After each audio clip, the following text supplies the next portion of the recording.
Last part के and में master वांग ने इस जगह पर ऑर्डर दे दिया था सारे के सारे गार्ड्स को कि इस जगह पर जो फैंग है उसे हमारे एक्सचेंज हॉल से बाहर निकाल दो। लेकिन इसी टाइम पर जो फैंग होता है वो अपने ब्लैक कार्ड को सामने की तरफ निकालता है और ब्लैक कार्ड को सामने की तरफ निकालते हुए कहने लगता है, क्या तुम एक्सचेंज हॉल वाले अपने कस्टमर्स के साथ इसी तरीके का बर्ताव करते हो? और इसी के साथ ही हम देखते हैं उन दोनों गार्ड्स को जो कि आगे बढ़ रहे थे वो तुरंत ही उसी जगह पर रुक जाते हैं। फैंग कहने लगता है, मेरे पास ये ब्लैक कार्ड है इसीलिए तुम मुझे बिल्कुल भी नहीं रोक सकते। इस जगह पर मास्टर वांग भी ये देखने के बाद हैरान होते हैं कि फैंग के पास एक ब्लैक कार्ड कैसे हो सकता है। हम उस दूसरी लड़की को देखते हैं जो कि इस जगह पर मास्टर वांग से कहने लगती है, ये ब्लैक कार्ड इस जगह पर नकली हो सकता है। तभी फैंग अपने मन में कहने लगता है, जो इस जगह पर मुझे उस सिटी लॉर्ड ने ये ब्लैक कार्ड दिया था, मुझे लगा था ये कार्ड कहीं भी काम नहीं आएगा, लेकिन ये कार्ड इस जगह पर काम आ गया। तभी मास्टर वांग कहने लगते हैं, तुम इस जगह पर मुझे बताओ आखिरकार तुमने ये ब्लैक कार्ड कहां से लिया, मुझे इसके बारे में जानकारी चाहिए। फैंग इस जगह पर जानकारी देने से मना कर देता है और कहने लगता है, तुम जानकारी निकालने में काफी ज्यादा अच्छे हो, इसीलिए तुम इसके बारे में खुद ही जानकारी निकालो। इसी के साथ ही मास्टर वांग उस लड़की से कहने लगते हैं, इन्हें रेस्ट रूम में लेकर जाओ और इन्हें इस जगह से भागने बिल्कुल भी मत देना। और इसी के साथ ही वो कॉल करने लगते हैं और वो कॉल में सभी लोगों से पूछ रहे होते हैं कि आखिरकार ये ब्लैक कार्ड किसका है। जबकि इसी के साथ ही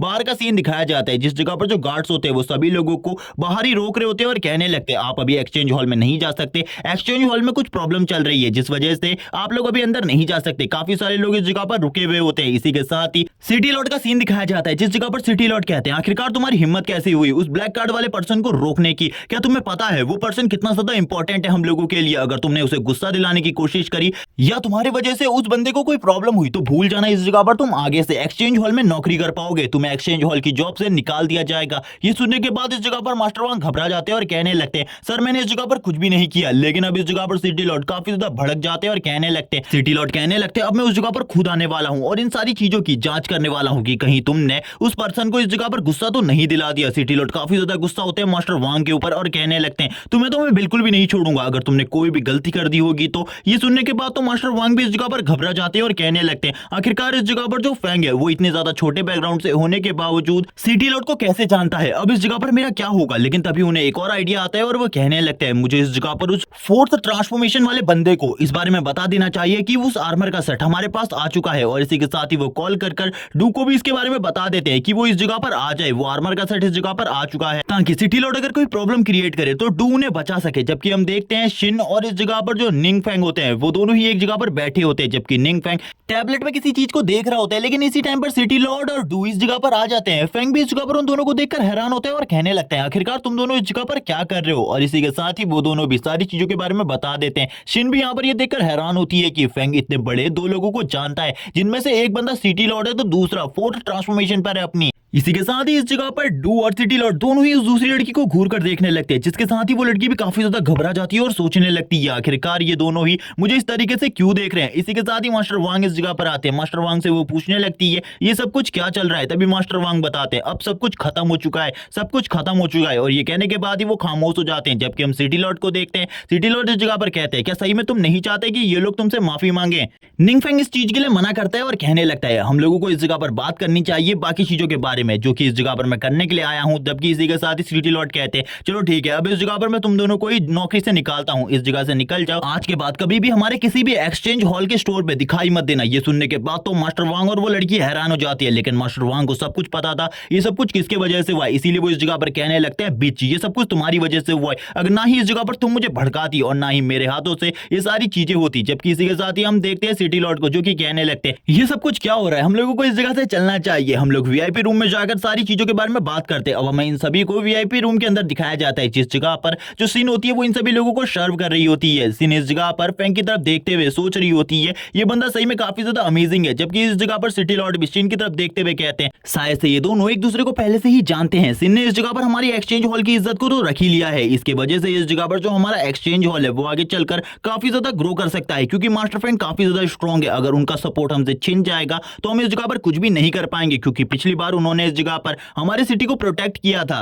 इसी के साथ ही जो सिटी लॉर्ड होते हैं वो सिन से बात करते हुए कहते हैं, मुझे लगता है आगे आने वाले टाइम में तुम्हें काफी सारे प्रमोशन मिलने वाले हैं, क्योंकि तुम मास्टर फैंग के लिए काम करती हो, इसीलिए यहाँ पर अब वो भी शर्माने लगती है थोड़ा बहुत। तभी फैंग इस जगह पर कहता है, अब मैं इस जगह पर सिटी लॉर्ड आपसे पूछना चाहता हूँ, आखिरकार आप इस जगह पर क्यों आए? आपको इस जगह पर नहीं आना चाहिए था, बस इसके बारे में थोड़ी बहुत जानकारी देनी चाहिए थी। तभी इस जगह पर सिटी लॉर्ड कहते हैं, पिछली बार तुमने हमारी पूरी की पूरी सिटी को प्रोटेक्ट किया था, वरना अभी तक हम सब लोग मर चुके होते, इसीलिए मेरा आना तो इस जगह पर निश्चित था। मुझे इस जगह पर तुम्हारे लिए कुछ ना कुछ तो करना ही था। तभी इस जगह पर सिटी लॉर्ड कहते हैं, मैंने देखा था तुम्हें उस टैबलेट के अंदर, तुम किसी आर्टिफैक्ट को ढूंढ रहे थे, मुझे बताओ इस जगह पर तुम्हें कौन सा आर्टिफैक्ट चाहिए, मैं तुम्हें वो अभी दिला देता हूँ। तभी फैंग इस जगह पर कहता है, मैं सोचकर यही आया था कि मैं इस जगह पर उस आर्टिफैक्ट को खरीदूंगा, लेकिन इस जगह पर वो आर्टिफैक्ट नहीं है। इसी के साथ ही वो बताता है वो इस जगह पर एंड गेम आर्टिफैक्ट को ढूंढना चाहता है। ये सुनने के बाद सिटी लॉर्ड भी हैरान होते हैं, क्योंकि उन्होंने आज से पहले एंड गेम नाम के किसी भी आर्टिफैक्ट के बारे में नहीं सुना था, और यहाँ तक डू भी इसके बारे में सुनकर हैरान होता है। तभी फैंग कहता है, तुम लोगों को चिंता करने की जरूरत नहीं है, तुम लोगों को शायद से इस आर्टिफैक्ट के बारे में पता नहीं होगा, क्योंकि आर्टिफैक्ट के बारे में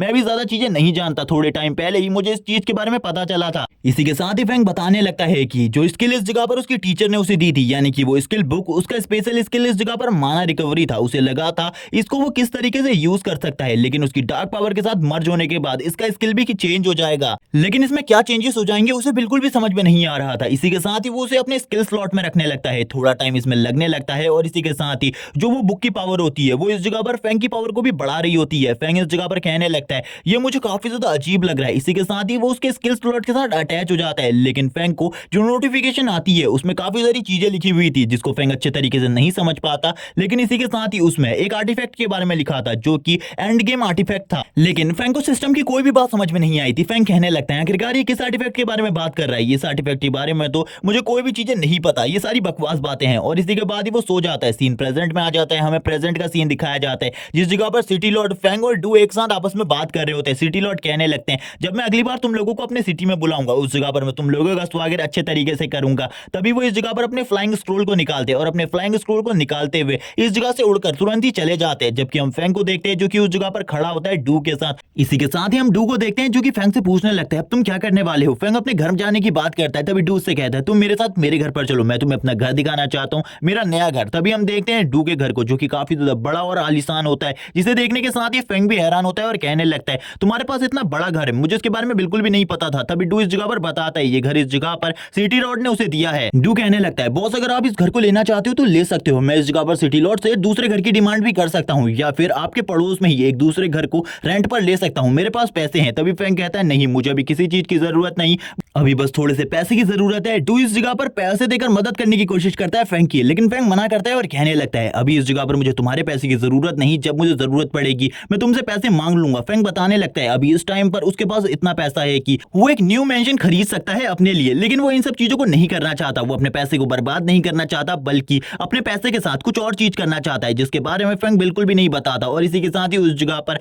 पानी पीते हुए कहता है, ये घर काफी ज्यादा आलीशान है, मैं इस जगह पर थोड़े टाइम तक इसी घर में रुकने वाला हूँ। डू कहता है, बॉस मुझे इससे कोई फर्क नहीं पड़ता, आप इस जगह पर रुक सकते हो। और इसी के साथ ही वो दोनों किसी और चीज के बारे में बात करने लगते हैं, लेकिन इसी के साथ ही डू के फोन पर कॉल आने लगती है। डू इसको देखकर हैरान होता है और कहने लगता है, अब आखिरकार ये कौन है। जैसे ही डू इस जगह पर कॉल उठाता है, ये कॉल और किसी की नहीं सिटी लॉर्ड की होती है। सिटी लॉर्ड इस जगह पर कहते हैं, एक बहुत बड़ी प्रॉब्लम आई है, इस जगह पर एक बंदा जांच के लिए आया है हमारी सिटी में, क्योंकि हमारी सिटी में एक बहुत बड़े पावर हाउस के होने का उस बंदे को पता चला है, इसीलिए वो इस जगह पर आया है और वो चाहता है कि तुम उसकी मदद करो, क्योंकि तुमने उस पावर हाउस को एक ना एक बार तो देखा ही होगा, तुम्हारे पास कोई ना कोई तो रिपोर्ट होगी उस पावर हाउस के बारे में। तभी इस जगह पर हम देखते हैं फैंग भी इन सारी बातों को सुन रहा होता है और डू भी। तभी डू बोलता है, मेरे पास अभी टाइम नहीं है, मैं उस जगह पर नहीं आ सकता, जैसे ही मेरे पास टाइम होगा मैं उस जगह पर आ जाऊंगा, तुम्हें चिंता करने की बिल्कुल भी जरूरत नहीं है, और अगर कोई खतरा हो सिटी के ऊपर तो मुझे इसके बारे में बता देना। यहाँ पर हम देखते हैं सिटी लॉर्ड को, जो कि कहने लगते हैं, ठीक है इस जगह पर अगर सिटी के ऊपर कोई भी खतरा होता है तो इसके बारे में मैं तुम्हें बता दूंगा। इसी के बाद सिटी लॉर्ड इस जगह पर कॉल को कट कर देते हैं। हमें सीन दिखाया जाता है डू और फैंग के मेंशन का, जिस जगह पर वो दोनों आराम से बैठकर बातें कर रहे होते हैं। डू बता देता है कि उसके खिलाफ इस जगह पर जांच वापस से स्टार्ट हो चुकी है, और इस बार जो जांच कर रहा है वो कोई और ही है, वो इस जगह पर हमारी सिटी से बिलोंग नहीं करता। अब हमें उस बंदे को दिखाया जाता है जो कि इन सारी इन्वेस्टिगेशन को कर रहा होता है, और वो कहने लगता है कि उस बंदे को ऐसा लगता है इस जगह पर अगर वो इस जगह पर नहीं आएगा तो वो इन्वेस्टिगेशन नहीं होगी, मैं उस पावर हाउस के बारे में सारी चीजें जानकर रहूंगा। इसी के साथ ही कॉन्फ्रेंस हॉल का सीन दिखाया जाता है, जिस जगह पर सभी लोग मौजूद होते हैं, और इस जगह पर जो बंदा इन सारी की सारी चीजों की इन्वेस्टिगेशन कर रहा होता है वो कहने लगता है, तुम लोगों को क्या लगता है इस जगह पर तुम्हारी सिटी में जो पावर हाउस है वो तुम्हारी मदद कर रहा है, वो तुम्हारी मदद नहीं कर रहा, बल्कि आगे चलकर तुम्हारी सिटी को और भी ज्यादा खतरे में डाल देगा। जबकि इस जगह पर शैडो मास्टर भी शांति से बैठी होती है, और वो बंदा यहाँ पर पावर हाउस के बारे में काफी सारी बुरी बुरी चीजें बोल रहा होता है और कहने लगता है, तुम लोगों को इस जगह पर मेरी मदद करनी चाहिए उस पावर हाउस के बारे में इन्वेस्टिगेशन करने में। तभी हम इस जगह पर शैडो मास्टर को देखते हैं जो कि बोलने लगती है, हमने भी उसकी इन्वेस्टिगेशन करने की कोशिश करी थी, लेकिन हम इसमें फेल हो गए, और हमें इसके बारे में भी प्रूफ नहीं है कि हमारी सिटी में कोई बड़ा पावर हाउस है या फिर नहीं। तभी हम देखते हैं उस बंदे को जो कि कहने लगता है, तुम लोगों को क्या लगता है इस जगह पर? तुम लोग अगर इसके बारे में मुझे जानकारी नहीं दोगे तो मुझे पता नहीं चलेगा।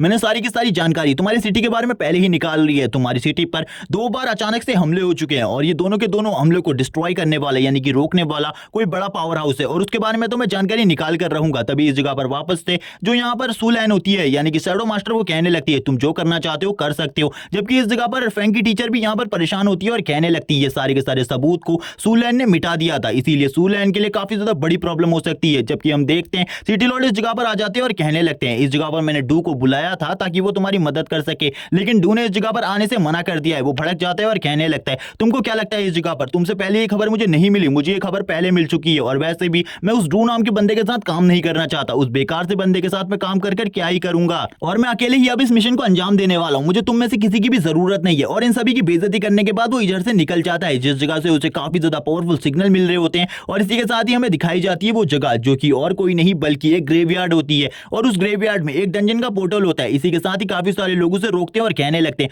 तुम कौन हो? तभी वो बताता है कि मैं स्पेशल इन्वेस्टिगेशन ऑफिसर हूं जो कि इस जगह पर एक बड़े पावर हाउस को ढूंढने के लिए आया है। ये सुनने के बाद ही सभी लोग उसके रास्ते को छोड़ देते हैं क्योंकि उन्हें इस ऑफिसर के बारे में पहले ही पता चल चुका था कि ये काफी ज्यादा स्ट्रॉन्ग है। इसी के साथ ही वो लोग कहने लगते हैं सर ठीक है आप इस डंजन के अंदर जा सकते हैं, लेकिन डंजन के अंदर काफी ज्यादा खतरा हो सकता है, आप इन सारी चीजों को खुद ही हैंडल कर लेना। जिसके लिए इस जगह पर वो बंदा भी कहने लगता है चिंता मत करो मैं काफी ज्यादा स्ट्रॉन्ग हूं, मैं इसीलिए इन सारी चीजों को हैंडल कर लूंगा। और इसी के बाद ही वो उस पोर्टल से अंदर चला जाता है। उस पोर्टल से अंदर आने के बाद वो कहता है क्या उन लोगों को ऐसा लगता है कि मैं उस पावर हाउस को नहीं ढूंढ लूंगा? एक बार मैंने उस पावर हाउस को ढूंढ लिया उसके बाद उसकी सारी की सारी पावर्स मेरी होंगी और मैं जानना चाहता हूं किस तरीके से वो अपनी पावर को बढ़ाता है। तभी इस जगह पर वो काफी सारे बड़े बड़े होल्स को देखता है जिसके अंदर से काफी ज्यादा डार्क पावर निकल रही होती है और वो कहता है इसके अंदर से तो प्योर डार्क पावर निकल रही है, मुझे इसके बारे में नहीं पता लेकिन ये जो डार्क पावर है ये काफी ज्यादा खतरनाक है। मैंने आज से पहले कभी भी इतनी ज्यादा प्योर डार्क पावर नहीं देखी। लेकिन वो हंसने लगता है और हंसते हुए कहता है अब ये जगह पूरी की पूरी मेरी है, ये सारी की सारी डार्क पावर मेरी है, एक बार मैंने इसे एब्जॉर्ब कर लिया तो शायद से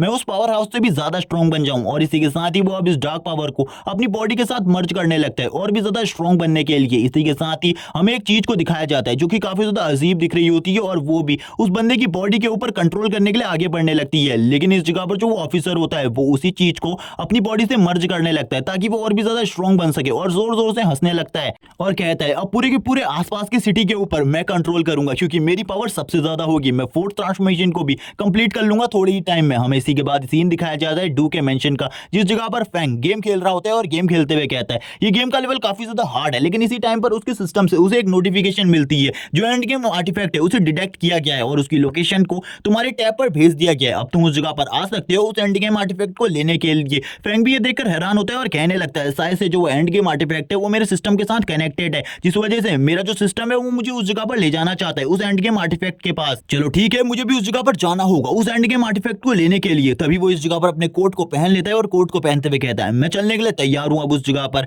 इसी के साथ ही डू भी इस जगह पर पहुंच जाता है। डू इस जगह पर पहुंचते हुए कहता है मास्टर मुझे बताइए आखिरकार क्या प्रॉब्लम हुई है जिस वजह से आप इस जगह से जा रहे हैं, क्या मेरे लिए भी कोई काम है? तभी फैंग कहने लगता है हाँ इस जगह पर तुम्हारे लिए एक बहुत ज्यादा इंपॉर्टेंट काम है लेकिन इस काम को ध्यान से करना। और इसी के साथ ही वो उसे अपना फोन देकर चला जाता है और कहने लगता है तुम इस गेम को खेलो और मैं चाहता हूं कि इसमें तुम मेरे एक भी पॉइंट को डिटेक्ट मत करवाना और इसके अलावा तुम कुछ भी कर सकते हो। हमें सीन दिखाते हैं एक कार का जिस कार के अंदर से फैंग आगे की तरफ बढ़ रहा होता है। उसके फोन के ऊपर अभी भी वो लोकेशन चल रही होती है जिस जगह पर वो एंड गेम आर्टिफैक्ट डिटेक्ट हुआ है। फैंग कहने लगता है मेरे को यहाँ पर बार बार सिग्नल मिल रहे हैं कि वो एंड गेम आर्टिफैक्ट आगे की तरफ बढ़ रहा है। आखिरकार ये सब कुछ क्या हो रहा है मुझे कुछ भी समझ में नहीं आ रहा। आखिरकार ये जो एंड गेम आर्टिफैक्ट है ये क्या चीज है? इसी के साथ ही अब उसी एंड गेम आर्टिफैक्ट को दिखाया जाता है जो कि आगे की तरफ सही में बढ़ रही होती है और वो काफी ज्यादा स्ट्रॉन्ग हो चुकी होती है पहले के मुकाबले क्योंकि जो ऑफिसर इस जगह पर आया हुआ था उस एंड गेम आर्टिफैक्ट ने उसी की बॉडी के ऊपर कंट्रोल कर लिया होता है। सभी ऑफिसर इस जगह पर कहने लगते हैं आखिरकार ये क्या चीज है इस जगह पर, ये तो काफी ज्यादा स्ट्रॉन्ग लग रही है, इसका जो प्रेशर है इसकी वजह से तो मैं हिल भी नहीं पा रहा। तभी हमें दिखाते हैं उस ऑफिसर को जो कि उसी की बॉडी के ऊपर होता है और वो इस जगह पर चिल्ला रहा होता है और कहने लगता है मुझे बचाओ इस जगह पर। वो सबसे पहले इसकी पावर को छीनना चाहता था लेकिन अब इस जगह पर इसी ने उसको कंट्रोल में रखा हुआ है और इसी की पावर से वो इस जगह पर अपने आप को और भी ज्यादा स्ट्रॉन्ग बना रही है। सभी गाड़ियों को रास्ते में ही रोक दिया होता है और इस जगह पर आगे जाने की बिल्कुल भी अनुमति नहीं थी। इस जगह पर जो ऑफिसर्स होते हैं वो कहने लगते हैं आगे काफी ज्यादा बड़ा खतरा है, तुम लोग आगे नहीं जा सकते। जबकि फैंग भी उतर जाता है गाड़ी से और कहने लगता है तुमको चिंता करने की जरूरत नहीं है, मैं इस जगह से खुद आगे की तरफ चला जाऊंगा। और इसी के साथ ही अब वो गाड़ी से निकल जाता है और कहने लगता है उस एंड गेम आर्टिफैक्ट को मैं महसूस कर सकता हूँ, वो मेरे आसपास ही है लेकिन थोड़ा सा दूर है, इसीलिए मुझे उस जगह पर जाना होगा सबसे पहले उस एंड गेम आर्टिफैक्ट को लेने के लिए। जबकि हमें दिखाया जाता है उस जगह पर उस बंदे को जो कि सब कुछ तबाह कर रहा होता है, जितने भी लोग उसके आसपास होते हैं उन सभी को जख्मी कर रहा होता है या फिर मार रहा होता है। वो ऑफिसर कहने लगता है मैं इस जगह पर कुछ भी नहीं कर पा रहा, मेरी मदद करो। तभी हमें दिखाया जाता है शैडो मास्टर और टीचर को जो कि इस जगह पर आ जाते हैं। यहाँ पर वो लोग हैरान होते हैं क्योंकि इसकी पावर इन लोगों से काफी ज्यादा होती है, ये लोग बिल्कुल भी इन सारी चीजों को नहीं संभाल सकते थे। लेकिन फिर भी शैडो मास्टर और बाकी सभी लोग आगे की तरफ बढ़ते हैं और अब सीन नहीं दिखाया जाता आखिरकार उस जगह पर किस तरीके की फाइट होती है। लेकिन शैडो मास्टर काफी ज्यादा घायल होती है, टीचर इस जगह पर कह रही होती है अगर इस जगह पर निंगफेंग ने मुझे वो आर्टिफैक्ट नहीं दिया होता तो मैं इस जगह पर इन लोगों की जान को भी नहीं बचा पाती, मेरे पास एक मौका था इन लोगों की जान को बचाने का, इसीलिए मैंने इस जगह पर इन लोगों की जान को बचा लिया। निंगफेंग का शुक्रिया कि उसने वो ट्रेजर मुझे दिया। और वो शैडो मास्टर को हील कर रही होती है। थोड़ी ही देर में शैडो मास्टर भी इस जगह पर जाग जाती है। तभी टीचर उन्हें बताने लगती है डू को इस जगह पर कोऑर्डिनेट भेज दिए गए हैं, वो इस जगह पर आ जाएगा और शायद से वो इस मॉन्स्टर को संभाल सकता है। जबकि टीचर भी काफी ज्यादा परेशान होती है और कहने लगती है अगर ये जो मॉन्स्टर है ये बाहर सिटी में चला गया तो कोई भी इसे नहीं रोक पाएगा। तभी इस जगह पर शैडो मास्टर बोलती है क्या तुमको लगता है इस जगह पर डू इसे रोक सकता है? डू का पावर लेवल भी मेरे ही बराबर है, वो इस मॉन्स्टर को बिल्कुल भी नहीं रोक सकता। अगर इस जगह पर वो मिस्टीरियस पावर हाउस सामने नहीं आया तो कोई भी हमारी सिटी को नहीं बचा सकता। जबकि इसी के साथ ही अब दिखाया जाता है उसी मॉन्स्टर को जो कि आगे की तरफ अभी लगातार बढ़ रहा होता है, वो सिटी की तरफ आगे बढ़ रहा होता है और फ्रैंक को भी इन सब चीजों के बारे में महसूस हो चुका होता है। जबकि इस जगह पर जो बंदा ऊपर की तरफ होता है वो पूरे तरीके से बेहोश हो चुका होता है। तभी फ्रैंक इस जगह पर आ जाता है और कहने लगता है ये एंड गेम आर्टिफैक्ट इतना ज्यादा बड़ा क्यों है? मेरे साइज से तो ये काफी ज्यादा बड़ा है, अगर मैं इसे अपनी बॉडी में अब्सॉर्ब करूंगा तो आखिरकार इसका क्या साइड इफेक्ट होगा मेरी बॉडी के ऊपर। जबकि वो एंड गेम आर्टिफैक्ट भी काफी ज्यादा गुस्सा हो जाता है फ्रैंक को अपने सामने देखकर और कहने लगता है बच्चे इस जगह पर तुम भी अब इन सभी लोगों की तरह मरने वाले हो। फ्रैंक के ऊपर हमला करता है लेकिन फ्रैंक उसके पहले हमले से इस जगह पर बच जाता है और कहने लगता है ये तो मेरे ऊपर हमला कर रहा है, मुझे इस जगह पर जल्दी से अपने काम को स्टार्ट करना होगा वरना मेरे साथ ये बहुत ज्यादा बुरा कर सकता है। लेकिन फ्रैंक को इस जगह पर ज्यादा चीजों से कोई भी फर्क नहीं पड़ता। फ्रैंक कहने लगता है चलो ठीक है देखते हैं आखिरकार ये कितना ज्यादा स्ट्रॉन्ग है। इसी के साथ ही फ्रैंक भी अपनी ब्रेथ को रिलीज करने लगता है, वो दोनों ही अपनी पावर को रिलीज कर रहे होते हैं। जबकि वो एंड गेम आर्टिफैक्ट फ्रैंक के ऊपर हमला करने के लिए आगे बढ़ता है। तभी फ्रैंक के आगे का जो प्रोटेक्टिव बैरियर होता है वो आगे की तरफ सामने आ जाता है जिस वजह से वो एंड गेम आर्टिफैक्ट कुछ भी नहीं कर पाता। अब उसके भी पसीने छूटने लगते हैं, आखिरकार ये कौन है जो कि इतना ज्यादा स्ट्रॉन्ग है। तभी फ्रैंक कहने लगता है जल्दी से इस जगह पर स्टार्ट करो और वो सिस्टम से कहता है इसे मेरी बॉडी के साथ मर्ज करना स्टार्ट करो और सिस्टम भी इन सारी चीजों को करना स्टार्ट कर देता है। और इसी के साथ ही फ्रैंक कहता है यहाँ पर मुझे कुछ फील क्यों नहीं हो रहा, जैसे कि मेरी बॉडी के अंदर एब्जॉर्ब हो रहा हूँ, मुझे तो कोई भी फीलिंग नहीं आ रही। तभी सिस्टम उसे बताता है अभी ये सारी चीजें स्टार्ट नहीं हुई है, रुकिए इस जगह पर थोड़ी ही देर में ये सारी चीजें स्टार्ट हो जाएंगी। तभी जो वो एंड गेम आर्टिफैक्ट होता है वो फ्रैंक की बॉडी के साथ मर्ज होने लगता है। जबकि इस जगह पर वो रोकने की कोशिश कर रहा होता है, अपने आप को रोकने की कोशिश कर रहा था इन सारी चीजों को करने से, लेकिन वो बिल्कुल भी नहीं रोक पाता। उसकी बॉडी फ्रैंक की बॉडी के साथ लगातार मर्ज हो रही थी। फ्रैंक कहने लगता है मुझे ऐसा लगता है इस जगह पर ये अपने आप को रोकने की कोशिश कर रहा है लेकिन बिल्कुल भी नहीं रोक पा रहा क्योंकि मेरी डार्क पावर काफी ज्यादा है। इसी के साथ ही अब फ्रैंक को काफी सारे विजन्स आने लगते हैं जिसमें वो अलग अलग टाइप के मॉन्स्टर्स को देख रहा होता है जो कि काफी ज्यादा स्ट्रॉन्ग होते हैं और उनमें वो कुछ ऐसे भी मॉन्स्टर देखता है जिनका पावर लेवल फ्रैंक से भी ज्यादा होता है। लेकिन थोड़ी ही देर में फ्रैंक इस जगह पर उस मॉन्स्टर की बॉडी को एब्जॉर्ब कर लेता है और उसके सारे के सारे स्टैट पॉइंट 100 प्लस हो चुके होते हैं। इसी के साथ ही फ्रैंक कहने लगता है अभी मेरे पास करंटली इतनी पावर है कि मैं एक थॉट ट्रांसफॉर्मेशन वाले बंदे को भी इजीली डिफीट कर सकता हूं, उसकी स्ट्रेंथ भी मेरे सामने कुछ नहीं है, यहां तक कि जो डू है वही मुझे डिफीट कर सकता है। इस टाइम पर डू भी इस जगह पर आ जाते हैं और कहने लगता है मास्टर बॉस आप इस जगह पर क्या कर रहे हो, बॉस आपको इस जगह पर नहीं होना चाहिए था। फ्रैंक कहने लगता है मुझे खतरा महसूस हुआ था, मैं इस जगह पर आ गया, मैंने पहले ही इस जगह पर इस मॉन्स्टर को ठिकाने लगा दिया है, अब इस जगह पर मुझे क्या करना चाहिए। यहां पर डू कहने लगता है बॉस आपको चिंता करने की जरूरत नहीं है, जो भी मसला है इस जगह पर मैं उसे संभाल लूंगा। मुझे भी इस जगह पर कॉल आया था, इन सारी चीजों के बारे में बताया गया था कि मुझे इस मॉन्स्टर को संभालना है, लेकिन आपने पहले ही इस जगह पर सारी चीजों को संभाल लिया तो मुझे चिंता करने की जरूरत नहीं है। इसी के साथ ही डू अपने बॉस के बारे में सोचने लगता है और कहता है बॉस सही में काफी ज्यादा स्ट्रॉन्ग है, मैं जितना स्ट्रॉन्ग इन्हें समझता हूं ये उससे भी ज्यादा स्ट्रॉन्ग है, क्योंकि अगर मैं इस जगह पर इस मॉन्स्टर से फाइट करता मैं भी इससे नहीं जीत पाता। लेकिन आखिरकार बॉस ने इसे कैसे डिफीट किया, क्योंकि इस जगह पर मुझे बॉस की डार्क पावर बिल्कुल भी फील नहीं हो रही। फ्रैंक कहने लगता है मैं तुमसे चाहता हूं कि इन सारी चीजों को तुम ठिकाने लगा दो क्योंकि तुम इन काम को अच्छे तरीके से कर सकते हो। डू कहता है बॉस चिंता मत करो, इन सारी चीजों को मैं बहुत ज्यादा इजीली कर लूंगा। लेकिन इसी के साथ ही फ्रैंक उस जगह से काफी ज्यादा तेजी से जाने लगता है। वो फ्रैंक की पावर्स को देखकर हैरान हो जाता है और कहने लगता है पहले बॉस की स्पीड इतनी ज्यादा नहीं थी लेकिन अब बॉस की स्पीड इतनी ज्यादा कैसे बढ़ गई। मुझे ऐसा लगता है बॉस ने ऐसी काफी सारी चीजें हैं जो कि मुझसे भी छुपा रखी हैं, ये काफी ज्यादा अच्छी बात है। मुझे लगता है बॉस पहले से ज्यादा स्ट्रॉन्ग हो चुके होते हैं। इसी के साथ ही फ्रैंक कहने लगता है सभी लोगों को लगता है मैं कोई बड़ा पावर हाउस हूं, लेकिन इस जगह पर उन लोगों को नहीं पता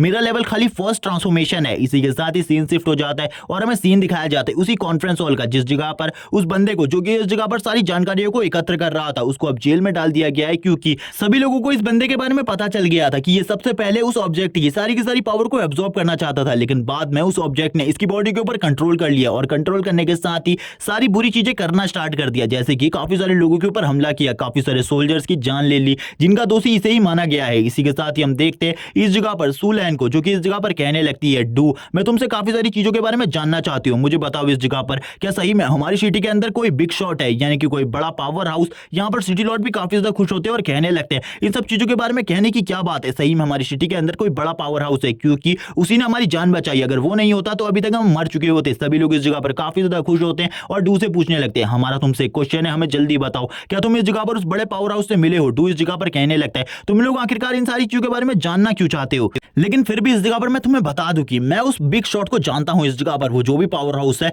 मैं उससे मिल चुका हूं और थोड़ी ही टाइम पहले मैं उससे मिला हूं। ये सुनने के बाद सभी लोग हैरान होते हैं। इस जगह पर वो कहने लगते हैं हमें और जानना है उस बिग शॉट के बारे में, लेकिन इसी के साथ ही ये पार्ट इस जगह पर एंड हो जाता है। नेक्स्ट एपिसोड में पता चलेगा क्या डू इस जगह पर फैंग की सच्चाई के बारे में इन सभी लोगों को बता देगा। नेक्स्ट एपिसोड देखने के लिए 3 के लाइक और 400 कमेंट्स का टारगेट कंप्लीट कर दो। Okay bye guys.